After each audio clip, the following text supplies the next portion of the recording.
This video was produced by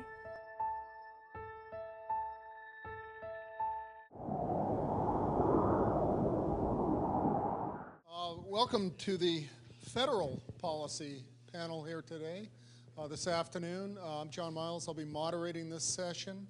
I'm going to speak as little as possible and leave it to our esteemed guests here to enlighten you all on various aspects of federal policy. Let me just quickly advise you all that the order of speakers is not the order that appears in the program. We're going to start with Steve Lindenberg, who assures me he has not left the U.S. Department of Energy to go to the Virginia Department of Environmental Quality. I apologize. Maybe he has and hasn't told anybody. Apologize for the error in the program, but indeed Steve is with the U.S. Department of Energy within energy efficiency and renewable energy. He will be our first speaker today, followed by Stephen Miner from the American Wind Energy Association, and then finally Debra Jacobson with the George Washington University Law School. Did I get all that right? Okay. You have copies of their bios, so I won't take the time to read through those, and I'll let them introduce their respective topics, but they are at least outlined, well, not so much, but you'll hear from them momentarily. So on that note, let me introduce Steve Lindenberg. Thank you very much. So, I am going to talk some about federal policy and federal supports and incentives for renewable energy. I'm not, however, just to let everybody know, going to talk about PTC because our friends from AWEA are going to do that. And so I'm going to talk instead about some of the other things that the federal government does. When you're in the renewable business, investment tax credits, production tax credits, depreciation, all of those kinds of things are critically important. But some of the other things we do, and I'm going to talk first about the DOE, is that we invest in regards to wind somewhere between $50 and $90 million a year, depending on which year you're in the federal budgets. It's been reasonably good lately, about $70 million a year. We can be hopeful for the future, but I'm not anticipating it staying as good as it has been. With that money in the wind program, we invest in technology development. And to be quite honest, the U.S. Department of Energy is critically important in history in inventing the wind industry.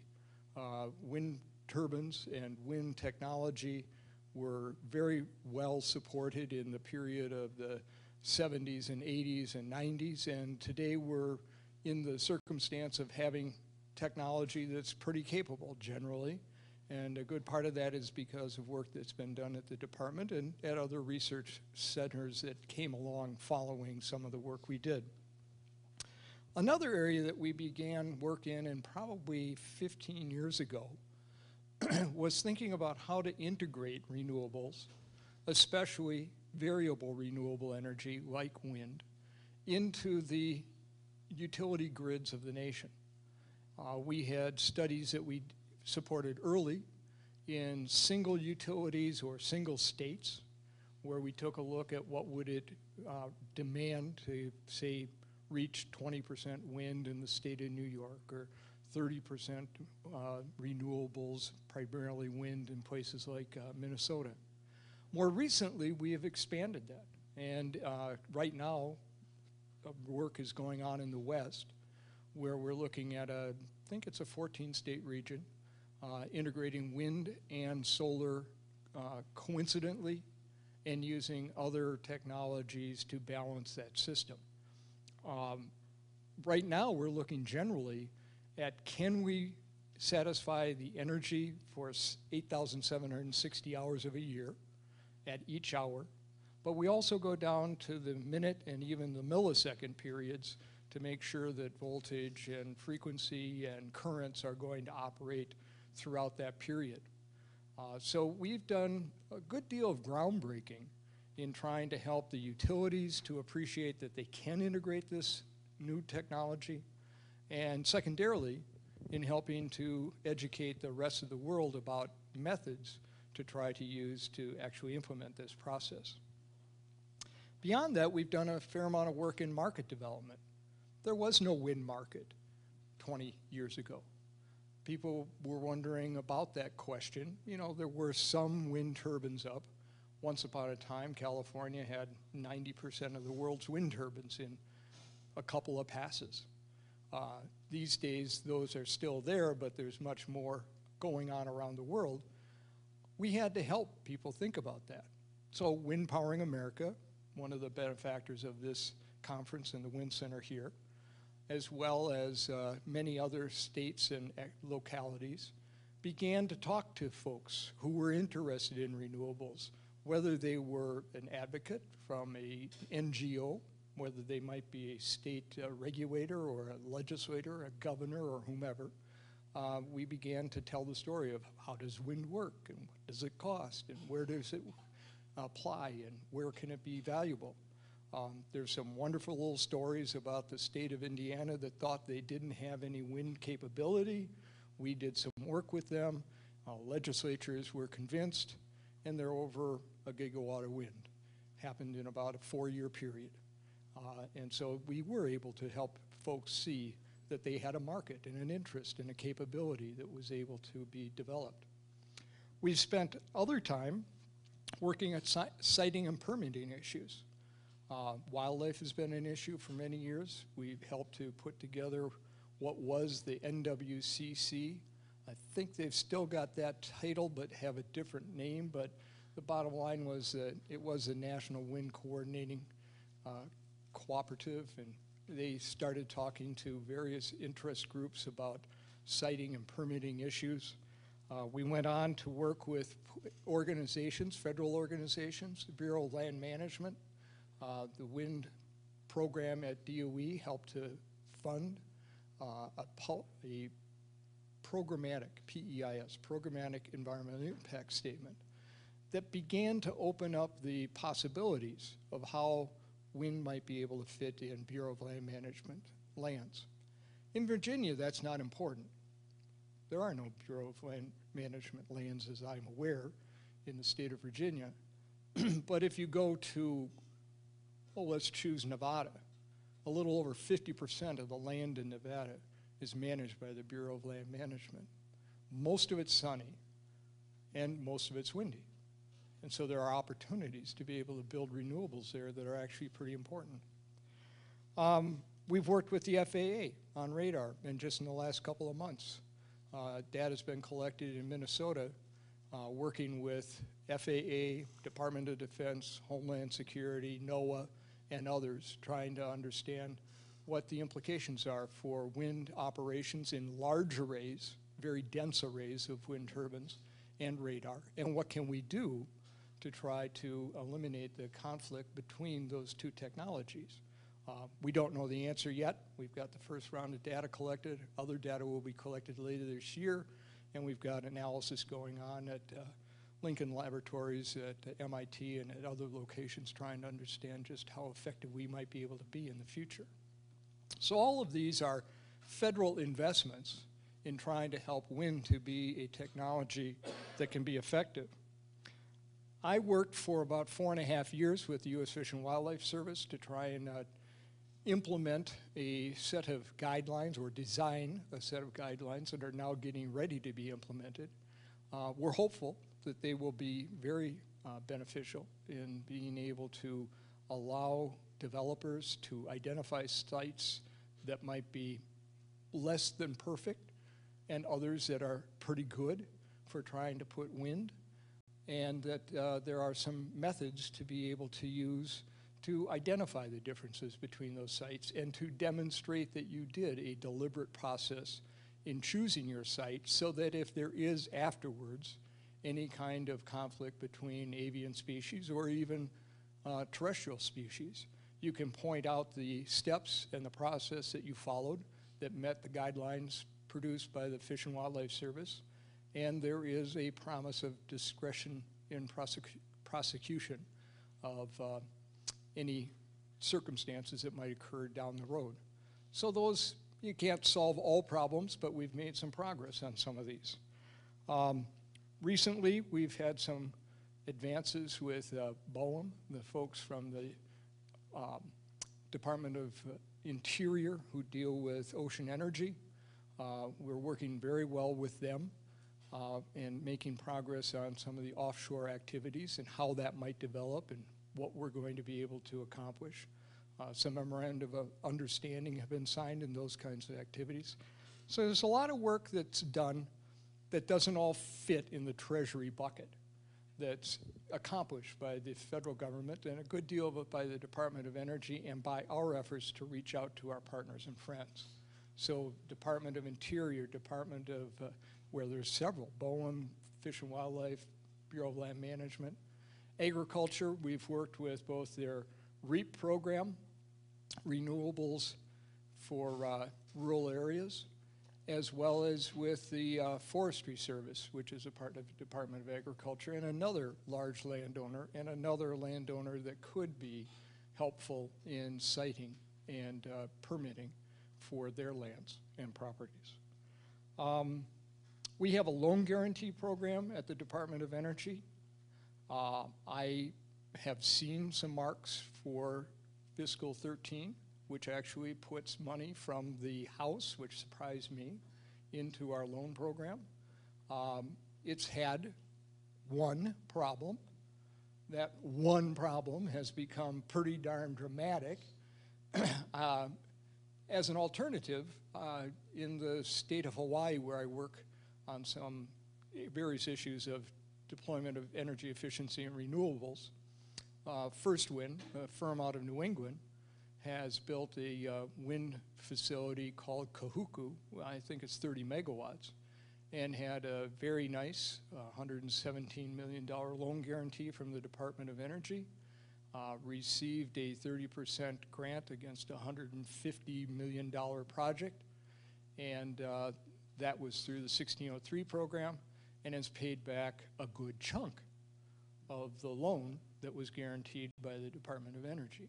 And there are other applications like that, quite a number. If you take a look at the 1603 program, my guesstimate right now is probably over 5, maybe as much as $7 billion has been paid out to wind projects around the country in the 4 years that that program's been up and operating. So those are some of the things that we have accomplished. A couple of others that I wanted to point to is if you want to try and find more in some of this, the web is a great place. There's an energy efficiency and renewable energy website that has a nice section on wind. There's also the National Renewable Energy Laboratory that has a very nice web presence for the National Wind Technology Center. We have done work in the past and continue to support the University of North Carolina's solar program on the Desire database. If you're looking for places outside of Virginia that might be of interest to you, what their renewable portfolio standard goal or nothing at all might be, those kinds of information are all available. How well people are doing at matching their RPS is listed in a Lawrence Berkeley Laboratory result on the Desire database.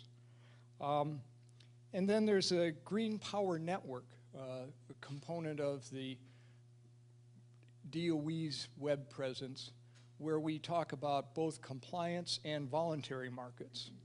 There's a fairly active voluntary market. In fact, the voluntary market was larger for sales of renewables for every year for the decade of 2000. In the first year, 2011, it wasn't until 2010, 2011, the compliance market actually became bigger than the voluntary market for renewable sales, which is kind of surprising, actually. But that kind of information's there, reports are available and the like. Another area that I think is important, we've got two examples. The 20% wind by 2030 report, I think the important component of that, along with some other things, is that it was the first time that the federal government proposed to the utility industry that renewables was more than 1 or 2 or 3%. I've worked in the utility industry since 1978 and only recently came to the Department of Energy. worked with EPRI for many years.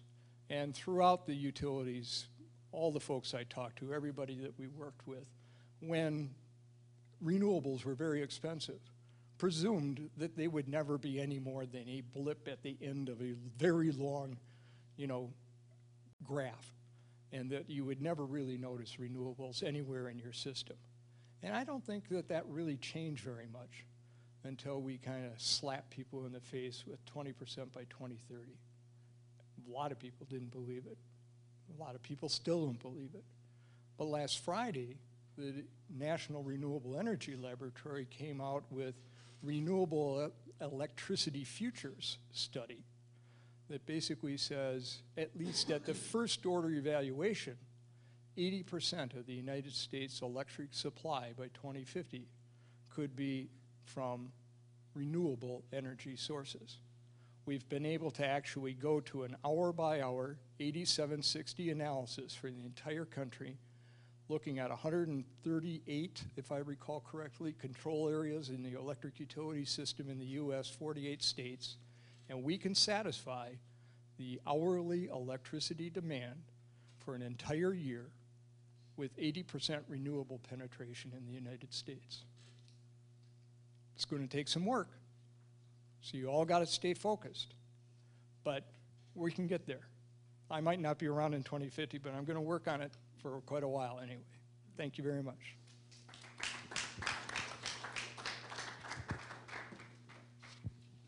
Thank you, Steve. As I mentioned, our second speaker will be Stephen Miner from the American Wind Energy Association. I believe we have you lined up.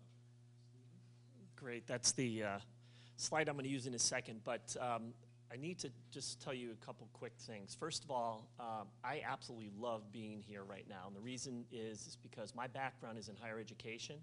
I was fortunate enough to work in my previous career in higher ed as an administrator at both a four-year institution as well as a community college.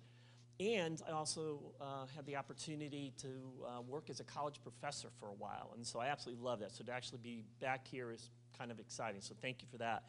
Second of all, I thought it was really important for me to let you know why I'm here and the reason for what gets me up every single day and why I am excited about wind energy. Steve just mentioned the report that DOE worked on with not only the wind industry, but it came out of a comment that was made, and you're probably well aware of this. It came out of a comment that was made by then President George W. Bush at a meeting at NREL, where he mentioned renewable energy and the fact that wind could play a role and be 20% of the energy mix. And I was at a board meeting with the American Wind Energy Association where the Assistant Secretary happened to be in the audience waiting to speak to the board itself. And the board was, and this is of the wind industry, was debating whether or not that was even plausible. And at the time, the conversation was somewhere around 1 to maybe 3% is where we could be. And the Assistant Secretary then sat and was introduced to the meeting, and he basically talked to the wind industry, and he said, the President of the United States mentioned that you have an opportunity to play a role in the energy future and be 20% of the energy mix. Are you going to prove that the President is right, or are you going to prove that the President is wrong? And what we realized, we didn't have the information, and the report was conducted, and it was done with many, many sources. And I think you're right, it came out and it was a major step forward saying that we can play that role. And I think it changed the dynamic of where we were as far as the wind industry.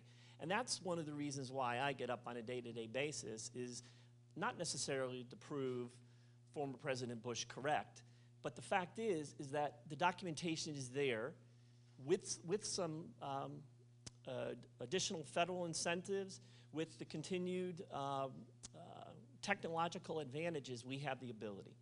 One of those technological advantages, one of those policy initiatives that's critically important to the wind industry is the production tax credit. And you see up here a little bit about what that tax credit is. And basically it's based on production. It's 2.2 cents per kilowatt, and it's based on what's actually produced. So it's not money that's being given out for a subsidy in the hopes that energy will be produced. It's what's actually produced. It's been extended seven times. And unfortunately, it expires at the end of 2012. And on this first slide, you know that it's important and urgent that this gets extended as quickly as possible. And there's a couple reasons why for this. 5, 6, 7 years ago when I was involved with the wind industry, and there wasn't much production that was actually going on in the United States, and there was very little manufacturing that was going on in the United States.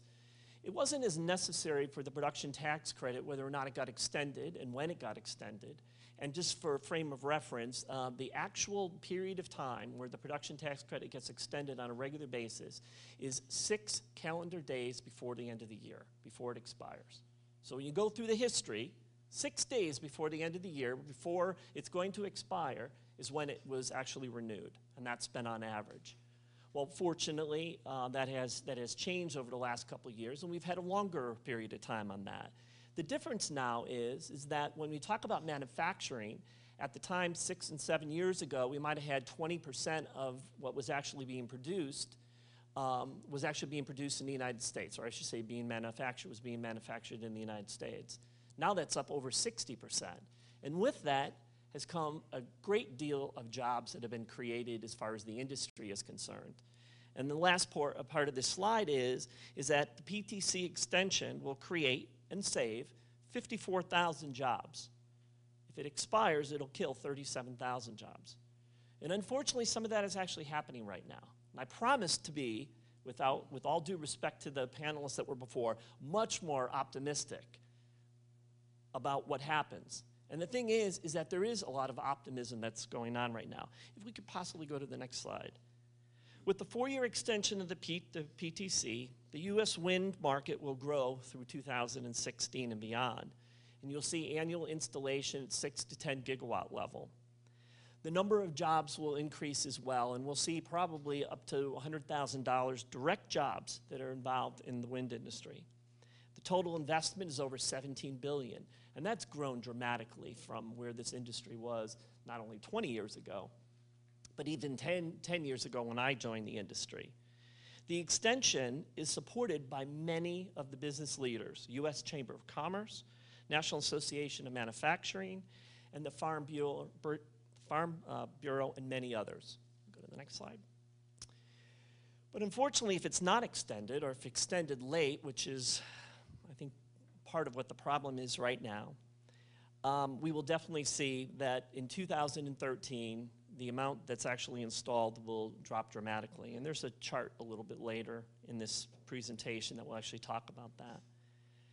We'll probably see close to 2,000 gigawatts based on some of the studies that are there, and that's down significantly from the over 8 gigawatts that we're going to see in 2012.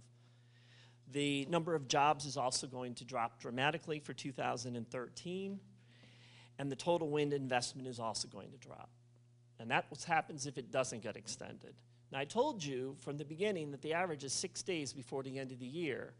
One of the things that you're going to see, and if you go to the next slide, please, the PTC is a fiscal benefit for the government about the investment that's actually been that's actually put in, the manufacturing jobs that are created, the tax base. All of this is one of the reasons why, and also it deals with what is actually happening from a state level.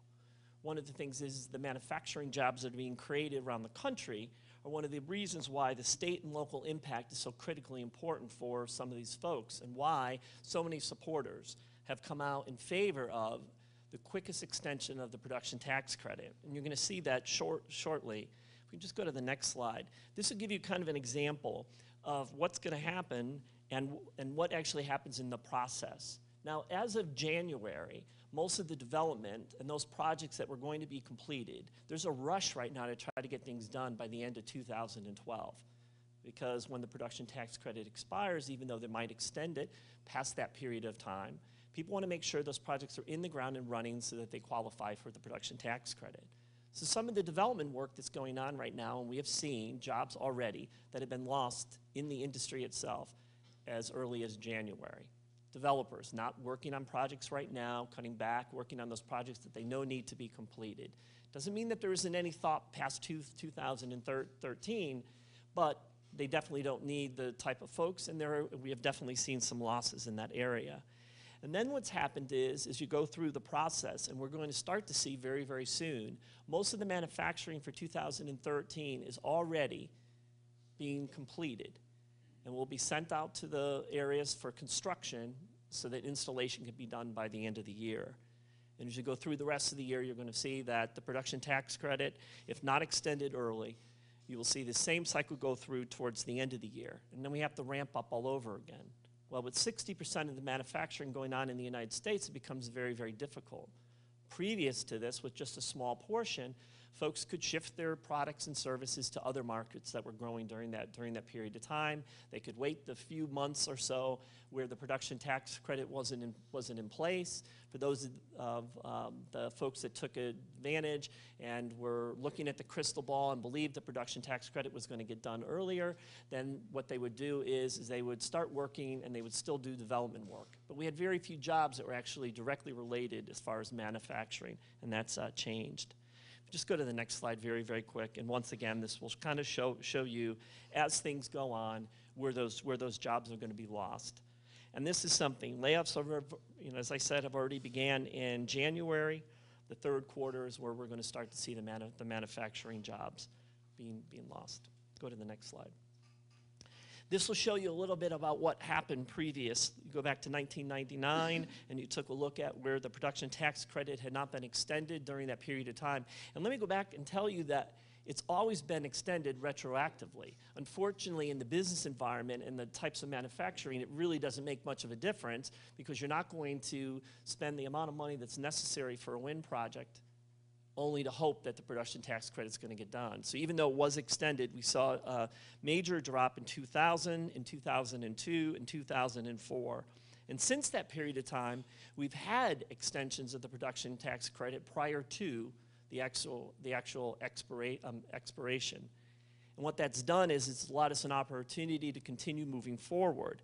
Now, we did see a drop-off in 2010 and 2011 from the record levels of 9. But that was more due to the financial market and less to do with the fact of not having the production tax credit. And right now, estimates for 2013 range from, and that's where the question mark comes in, we just don't know. Though there's state incentives and there's state RPSs and there's the extensions that are going on. There are people that are putting projects in areas where it's very economically beneficial. There's still some manufacturing that's going to go on. We just don't know how much, and that's why there's been a rush and a push to try to get this production tax credit extended as quickly as possible. And this is the next slide is really the one that I think that we need to focus in on. And this is where, once again, respectively, I disagree with the bipartisan nature of the fact that the wind industry is not looked at as a bipartisan project. I just had the opportunity to host our annual conference in Atlanta, Georgia. And we had over 10,000 folks that were in attendance for that particular program. And we made a bold move by selecting 2 folks to join us on the stage with our CEO to discuss firsthand what was going on. And they were folks that were very involved early on in the administration for President Obama and throughout the whole presidency of President Bush. And we had Karl Rove and Robert Gibbs actually speak to us. So immediately you would turn around and see that there was someone that was representing the viewpoint of the wind industry from a Republican standpoint, and you immediately believe, and I already mentioned before some of the support that we had while President Bush was in office, and the support that was actually mentioned as far as wind playing 20% of the energy mix. Now, to me, I would say that that's pretty bipartisan when you have a Republican administration who supports the continued installation of wind. So Karl Rove was up on stage, and I'm going to paraphrase. I can't quote exactly because I don't have the specific thing in front of me, but in a paraphrase, the wind PTC should be extended. It's not picking winners and losers.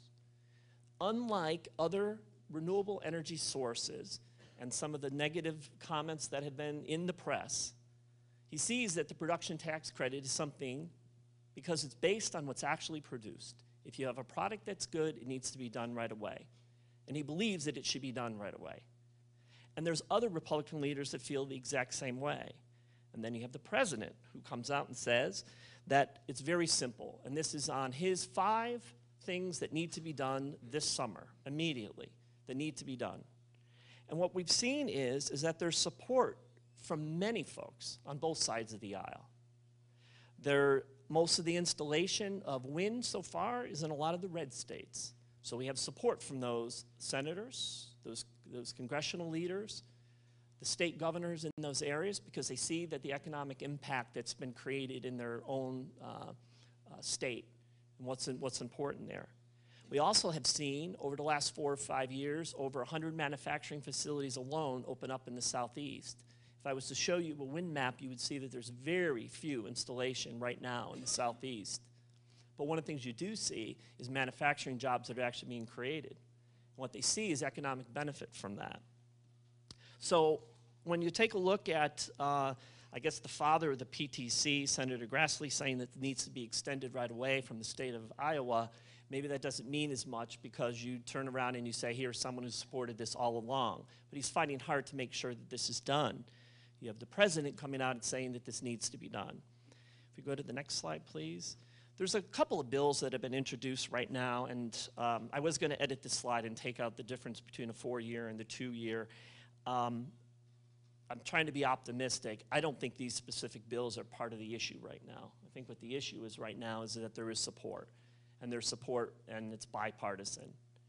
And in a recent House Ways and Means Committee meeting, where each of the committee members were asked to speak about those items that they felt were the most important that needed to be done right away.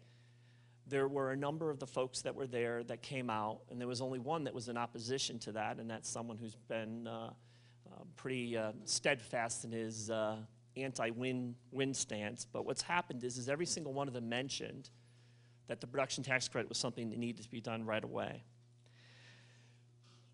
With this Congress, there's very little legislation, and this goes on to the next slide, sorry. There's very little legislation that's actually been signed into law. We do have a bipartisan support in this. Unfortunately, what we've seen is that a lot of the last-minute type of extension, and right now in this political environment, it's very difficult. There is some hope, though. There's some involvement that's going on right as we speak. I actually made a change to this slide at the very last second about possible involvement in bills prior to the election that are actually going on right now. But it looks like there may actually be some progress in that. I think it's too early for us to give up for this year. We also have to be optimistic for the fact that because of this bipartisan effort, but to also be a realist, as I've said, with things expiring so close to the end of the year, and that's kind of been the track record, we may have to wait until the end of the election in November for us to be able to actually get this done. But I think the bipartisan nature, the public support that we have, the number of manufacturing jobs that have been created throughout the United States, especially in the Southeast, and both in the red and the blue states, that I think that this is something that is going to happen. It's going to happen hopefully sooner than later. I just have one other slide that's here. There are ways to get involved. We surely can send you this information. We urge you to support some of the federal bills that are actually going on right now. It's important for you to get involved and active in helping to push this forward. And the very last thing, which is not on a slide, is that AWEA feels very strongly in Virginia and the opportunities that are available in Virginia. So much so that we are taking our annual offshore conference and exhibition. It's actually going to be held in Virginia Beach this year. And we wouldn't do that if we didn't feel that there were opportunities that were available for Virginia to get involved in this. We know that things are a little bit further away than we would like on this, but we do believe in the future. So the next, I guess, major program that's going to be held in Virginia, unless there's one that I'm not aware of, is going to be October 9th and 11th in Virginia Beach, and we would encourage you, if you're interested in that, to please check that out. Thank you.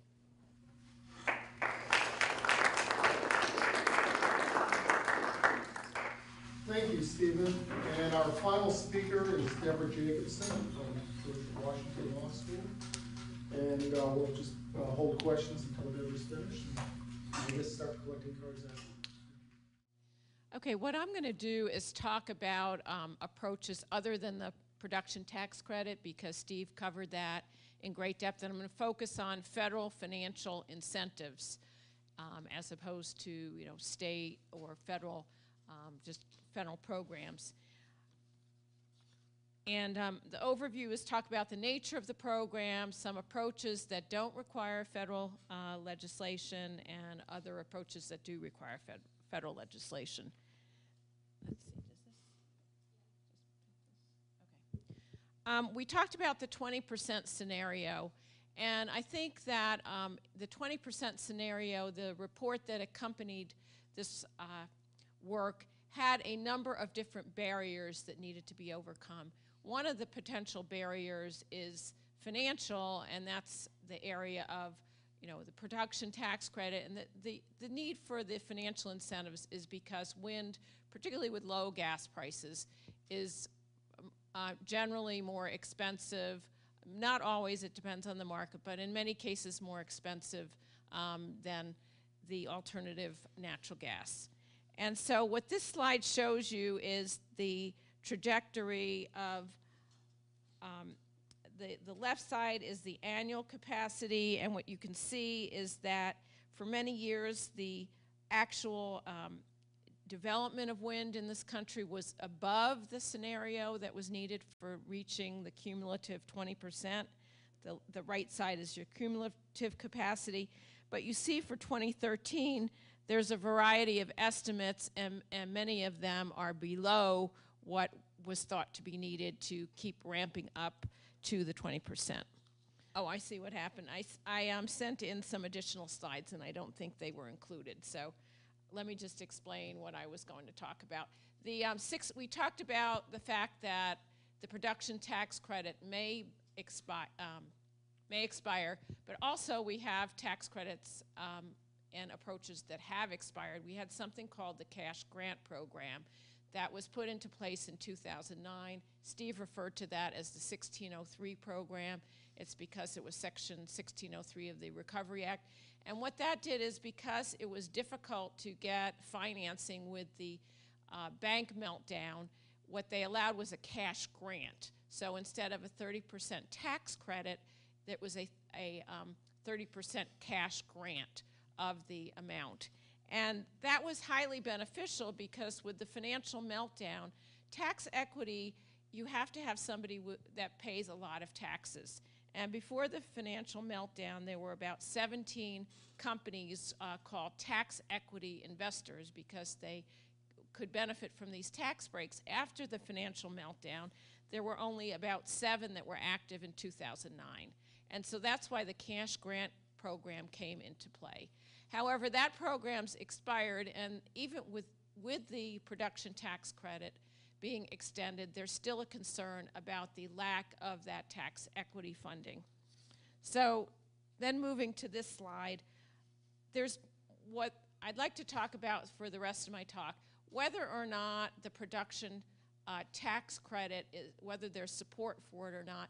There are different approaches that people are looking at. And they're looking at them not only because the production tax credit may expire, but they're also looking at it because the production tax credit is not the most efficient way. I said there were only 17 companies.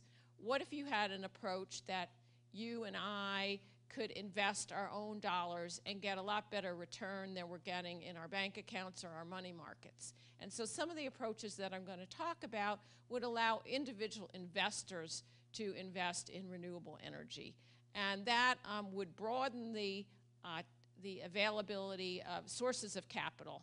And Denny McGinn, who's the president of the American Council of Renewable Energy, was on Platts Energy Week on this past Sunday.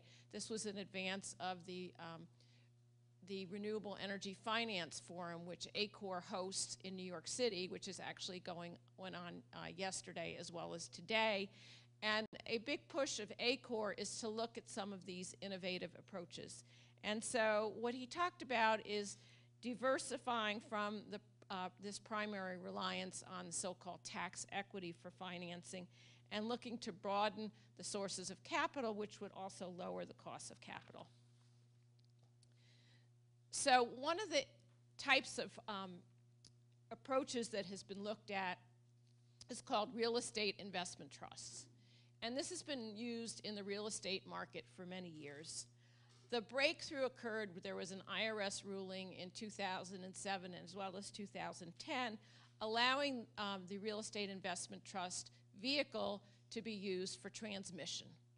And one of the benefits of this approach is that it's not subject to the 35% corporate tax.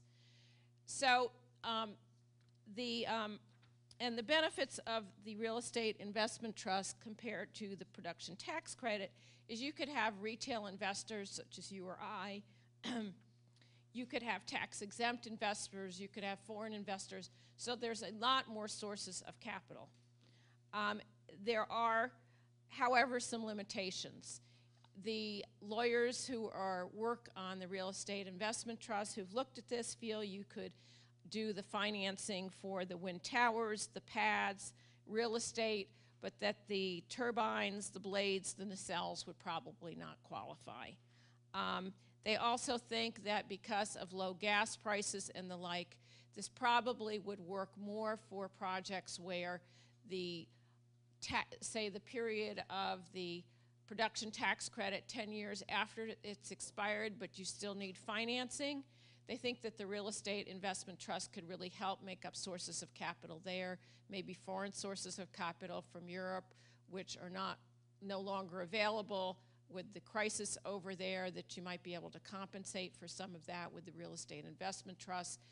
The issue with new projects is partly this discrepancy between natural gas prices and wind prices. That 30% tax credit is a lot of money on the expensive pieces, the nacelles and the like. However, again, if the production tax credit were to expire, this at least would provide financing for a piece of the equipment and the land. So it's something that I give a reference here. This is an article in Public Utilities Fortnightly of just a month ago. It's an outstanding article. They go into excruciating detail, and I did talk to the lawyer, one of the authors of the article earlier this week. He said they are working on some new projects trying to use this, but the issue will be this differential with low natural gas prices. Is this fact that you don't have to pay corporate taxes, is that enough to get over the hurdle? So it's a very interesting approach. I think it will help with some of the capital shortages, but it's not a replacement for the production tax credit. It could help fill some of the financing gaps. The American Council on Renewable Energy also had a recent webinar where they talked about bond financing. Up until a few years ago, there wasn't that much financing of wind energy through the bond markets. It was mainly through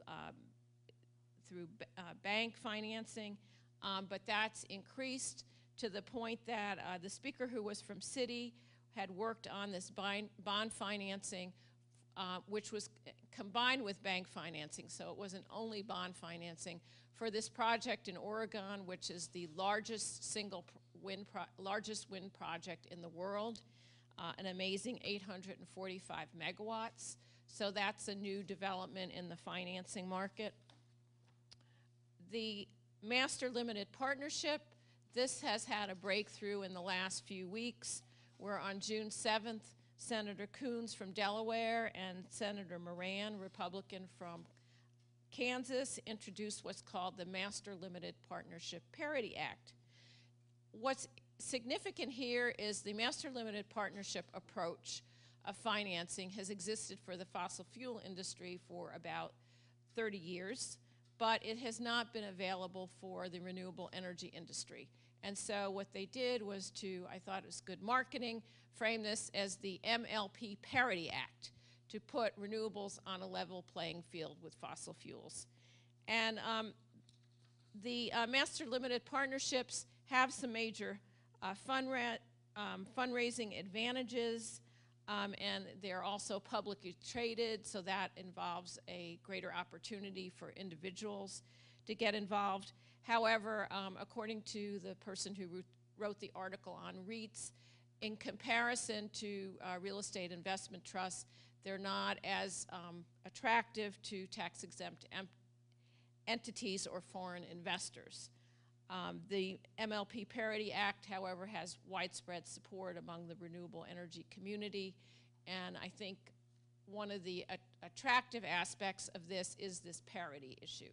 It's kind of hard to say that fossil fuel industries should have this benefit and the renewable industry should not. And the last two items that I just wanted to mention briefly are two which are not expected to have any chance at all in the current Congress, but they have been introduced, a federal clean energy standard. Senator Bingaman has introduced this. This is to take basically it's not a renewable energy standard at the federal level, it's broader. It would encompass potentially carbon sequestration, new nuclear plants, and some types of natural gas.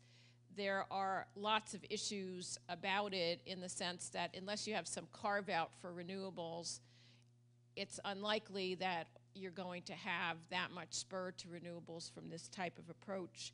But Senator Bingaman has introduced the bill with the view that he felt before he retires he would like to get some discussion going on it. And the last approach is that of feed-in tariffs. This is an approach that's been used in Germany, and it's actually the most common federal incentive approach around the world. In the US, it's been picked up in California and Oregon. The most likely approach is to be at the state level, but I don't see this ever happening in Virginia. This is even more of a heavy lift. The benefit of it is that the taxpayer doesn't have to pay anything, but the utility bills will go up depending on where you set the feed-in tariff. So with that, I'd like to finish and open it up to questions.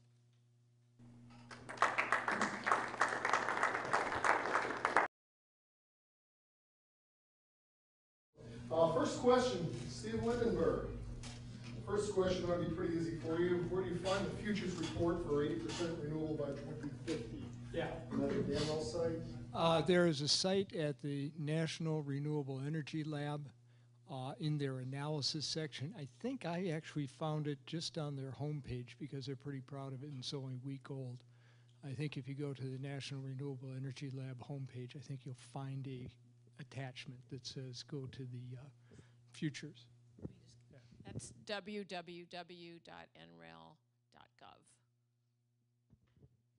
They have quite an assortment and library of reports, not just on this topic, but many others as well. You can put yourself to sleep any night of the week. The second question, I don't know if this was directed at you, Steve, but whoever would like to pick it up. Do utilities avoid wind to protect their fossil fuel plants from price suppression? Price suppression. I don't know if I quite understand price suppression. Someone like to go ahead. The price suppression has been reported in a couple of states that has a percentage of wind energy getting up there, where what happens is because they move to the front of the queue, a bunch of fossil fuel plants don't get dispatched, they fall off the end of the queue. Yeah. And I would think a utility that has a sizable portfolio of fossil fuels would want to keep those wind plants off the market to protect that. Yeah. Is that a factor or not? It probably does come up sometimes. The truth is today our renewable quantities are so modest, some would say minuscule, that they don't really affect much of the queue for energy supply. But in some states, it's getting up to 20%. It is. There's been these arguments that go back and forth. The folks at Bonneville Power Administration in Washington and Oregon have a great deal of wind on their system. And they have a broad number of requirements that they must meet that relate to the flow of the river systems, several river systems that are dammed up there. There's recreation, irrigation, electrification. There's a whole series of items that they have to pay attention to. And so they will defer wind and keep hydropower operating. They tend to take fossil down to its minimum energy levels, but they have so much renewable in the hydro section that they spill a lot of wind and don't use the wind because they argue that they have to keep their hydro system operating to meet all the requirements that are going on. But yeah, I mean, as we grow, and certainly as we balance our systems, we have to have all of the technologies working in a way that the voltage and the frequency stay constant and on the right levels. And fossil fuel, probably never nuclear, but fossil fuel will probably feel some pinch of that. But you know, there's also questions of what do the ratepayers want? What do the constituencies of the state want? And there's certainly different views than we have heard described earlier today about Virginia. I mean, if you go to the Pacific Coast, you'll find an entirely different view about how much renewables are valued, why they have those values, what externalities attach to fossil fuels, what externalities attach to nuclear, and how much people value one over the other and how much they're willing to pay for one versus the other. So we live in a very diverse country, and we get a chance to vote. We can do that politically, and we can vote with our bucks.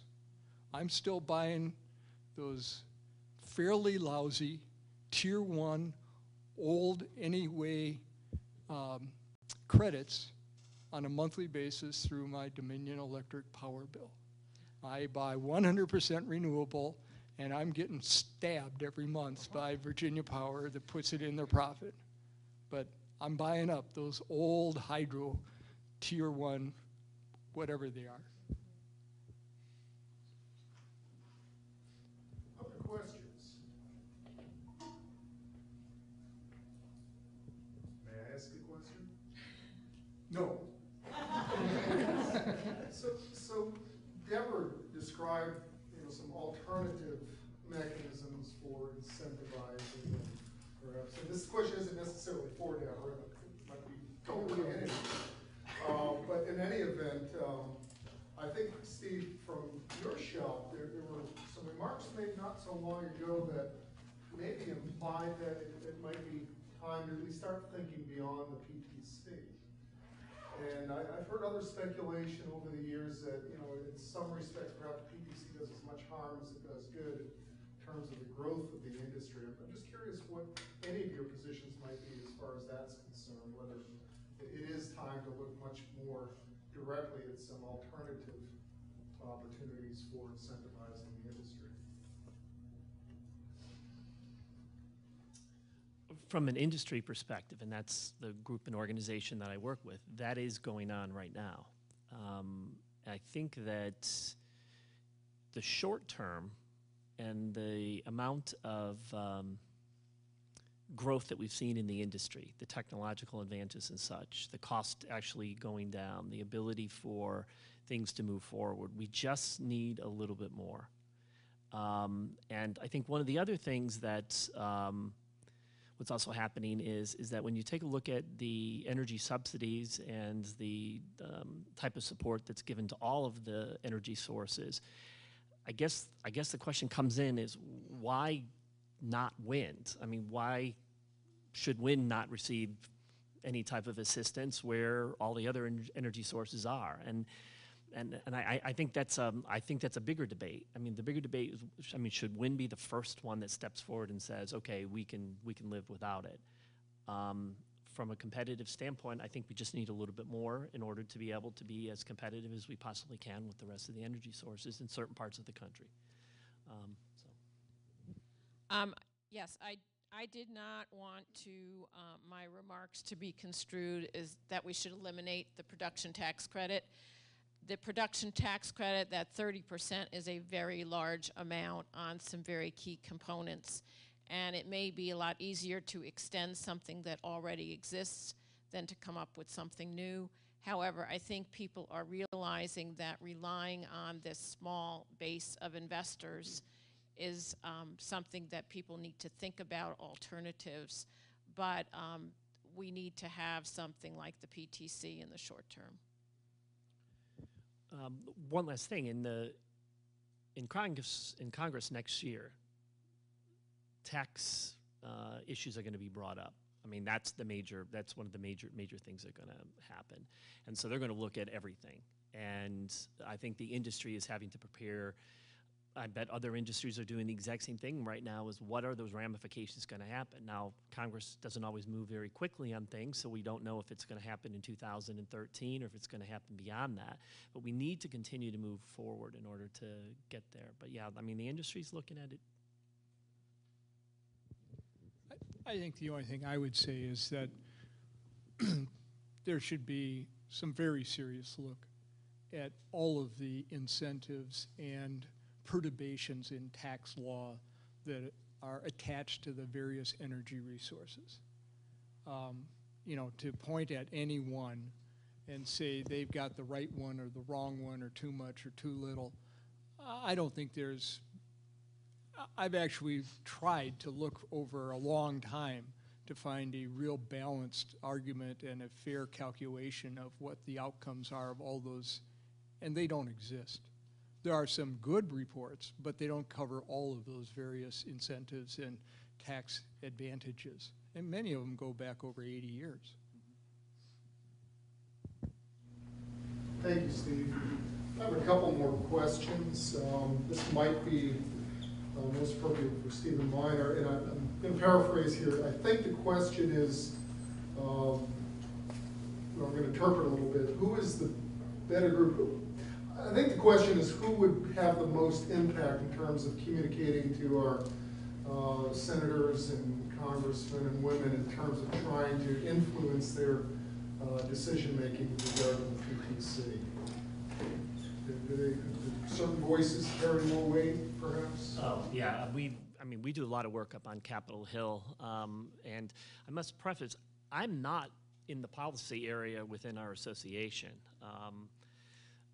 but I have, and so have the rest of the staff, along with our 2,000 business members. We go up to Capitol Hill. We go to the various state houses. We're there. And it's one thing when there's someone from the D.C. Association that goes up there. There's another thing when there's someone that deals with manufacturing in a particular small town in an area that's being impacted. And when they go up and talk to their congressional leaders and they sit down and talk about the types of jobs that are actually being involved within their community and what that's done to certain manufacturing that's actually gone outside the United States, those are probably the voices where all of a sudden the congressional staff and the congressional members kind of sit up on their seat a little bit and are a lot more interested and willing to sit.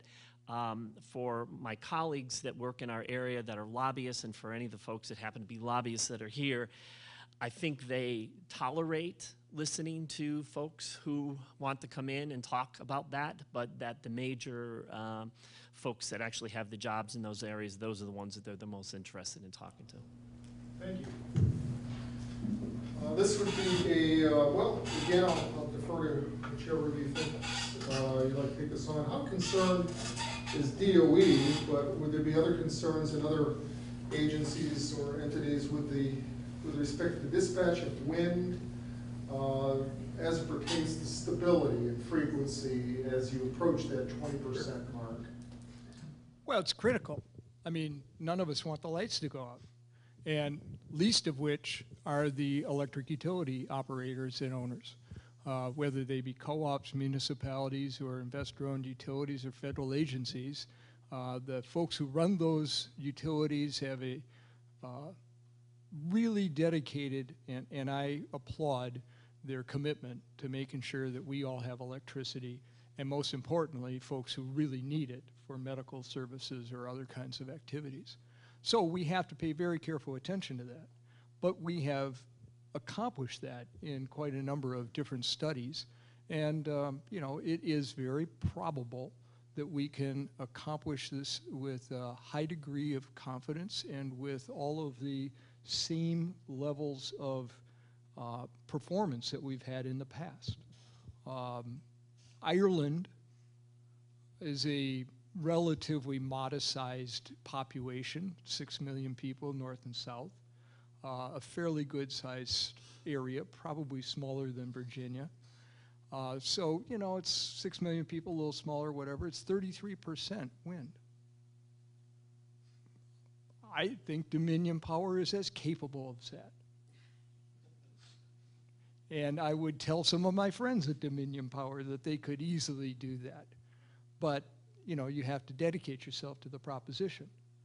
And, you know, there are other places that are quite high levels of penetration. And you just have to organize your structures. You have to put together your operations. You maybe have to change your procedures, train your staff.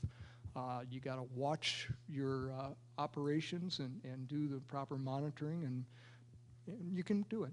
You know, wind is fairly high penetration at periods of time in Texas.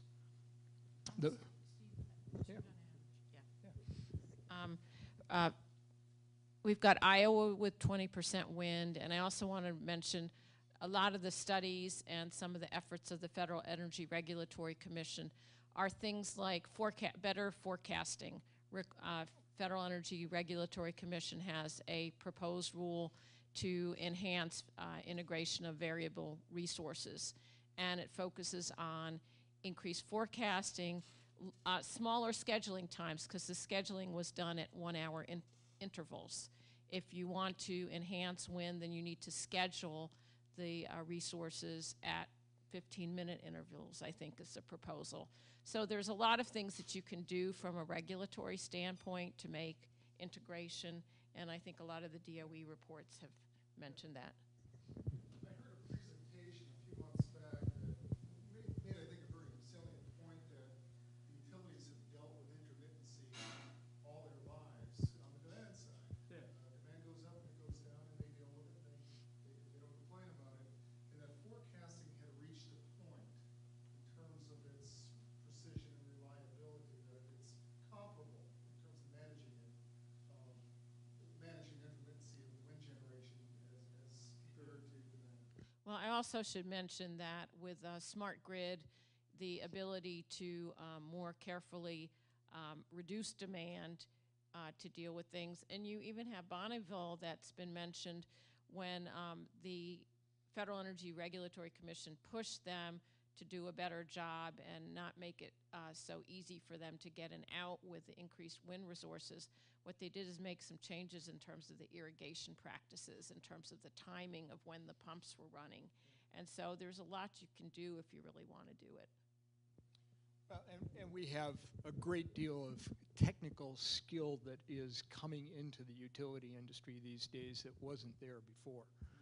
I don't remember the numbers, but several hundred synchrophasers have been put out across the transmission system, and today utility operations has a much better sense of what's happening on transmission lines, what the current is, what the flow is, what direction the flow is, and all of that is probably 200 degrees better, 200% better than it was just 2-3 years ago with new technologies. And we continue to grow.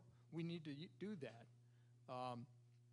We don't have to have a Einstein system, but a little smarter than what we've got would help a lot. But there's no indication that we have a system that's incapable of operation. A little change of topic. You mentioned, Steve, that you all have worked with BLM, and there's substantial BLM lands where wind is an opportunity. We don't have those lands here in Virginia, but we do have Forest Service lands. Yeah. A lot of our vast amount of our wind resources fall in federal land. We have counties such as Bath County, not far from here, where most of the wind resources in federal lands.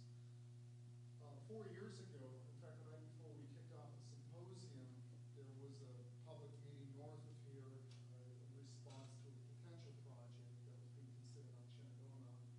That developer was pushed back from even installing a net tower. And more recently, a year ago, there was an effort on the part of the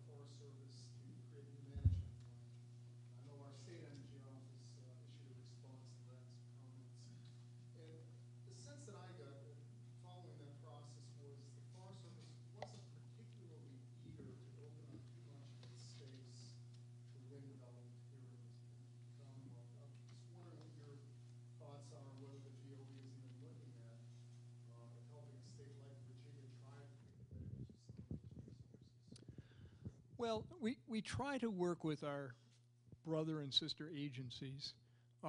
There's a lot of things to be worked on when you consider renewable energy, the area that I'm involved with. You know, it's not just wind, but it's solar and it's geothermal and others. The Forest Service does not have as high an enthusiasm, quite honestly, for trying to use their lands in the way that the Department of Interior has imagined. Now, if you get over to the Department of Interior Park Service, there's no interest except perhaps solar on the roof of a facility, a building or something like that.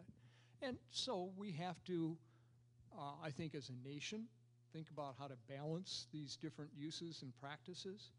But it's pretty clear that the Forest Service uses its land for quite a number of other activities. They lumber, they do work with grazing in certain parts of the country. There are multiple use plans that are put together for Forest Service lands. Renewables perhaps haven't reached the priority that they need to. And on the other hand, maybe they've gotten all the public comment that they need and they understand that they've got the perfect balance. But I haven't really looked very deeply into that. I know BLM better. And they're highly motivated, and they have a secretary right now in Mr. Salazar that doesn't let them rest.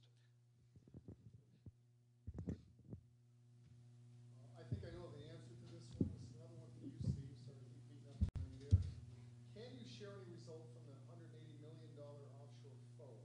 Numbers of proposals, topic 1 versus topic 2. The honest truth, I can't, but I wouldn't if I could. I'm completely naive. I work in a little different area of the business, and we just don't have the opportunity to comment on those kinds of things until selections are made and announced. And I think you can't tell us when the dates. You know, I don't honestly even remember. I know it's in the fall of this year, but somebody else may know what the end of the date of that FOA was. And yeah, I would guess that what we're trying to do, our normal pattern, you know, as a universal concept, is we have budgets that arrive sometime in the period around January, and we usually try to have our plans in place before the turn of the year so that we can start putting contracts and grants into place. So I would think by fall. You may know. Could you explain I didn't understand what you were talking about. Oh, there is on the street now, and I think it may have closed, opportunity for different organizations that choose to put in a proposal to the Department of Energy to look for funds in the form of a grant to help them support offshore development. And there are several groups that have developed, and they are working on those proposals, and it's coming close. It seems to me it was sometime in June, maybe July that. The deadline was May. It's over then. It's over, okay. Specifically, it was for developing advanced technology. Yeah. So now we got people reading and evaluating and scoring and whatever. So I would think that they would try to have it out in the time frame of September-ish.